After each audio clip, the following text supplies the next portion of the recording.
I'm going to show you my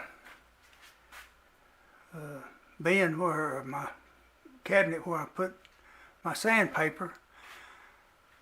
I use mostly stick-it paper that's already got glue on the back of it, and I know when I was in the body shop that's what I was using, and been out of the body shop for quite a while, and I know the hook and loop sandpaper is popular now, and they've got some other sandpaper that's got holes in it, and there's a lot of stuff available. But I usually buy this this PSA, pressure sensitive adhesive, and I get it in the 6-inch pieces. Go on a DA sander, and some of the coarser stuff I get in a roll. There's a couple of rolls up there, but I usually keep anywhere from 40 grit to 400 grit, and when I get down to that, finer than that, I'll use this wear to dry paper, and it goes down to 1500, 2000, and I got some of that micro mesh. It goes to, I don't know, 30,000 or something. And I resisted using steel wool for quite a while, but I learned that it's pretty handy for a lot of stuff on working on these instruments. And the Scotch-Brite pads, I've got some green ones and I got some white ones.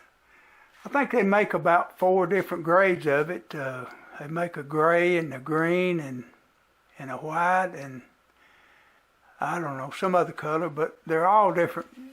They're all different coarseness, and they've all got their place. And here's some more wet or dry sandpaper that I've used. And here's a drawer that I keep some of my sanding blocks and stuff in. I use these little foam things to make sanding blocks out of sometimes, and I use acrylic for some of them. Depends on how hard surface you want on your block. But I've made different sizes, and one thing that I learned from Frank Ford, this is a piece of art gum or eraser, and you can wrap a piece of sandpaper around that, and on certain things it'll do a good job.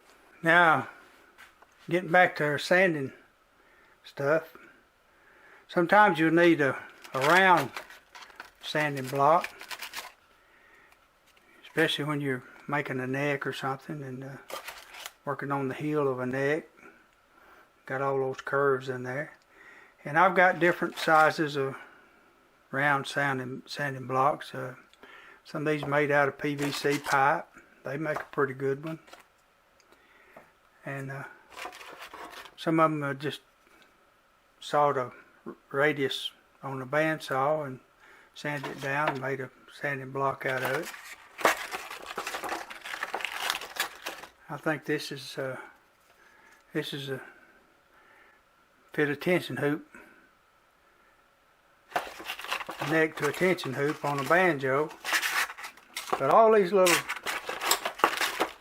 cawls come in handy for something sometimes.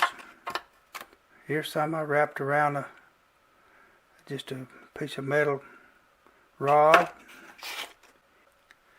I've also got quite a collection of sanding drums. And this one is, you can chuck it up in a drill or whatever, and it turns. And that's really handy for shaping the guitar, the heel on the guitar. All that stuff's homemade.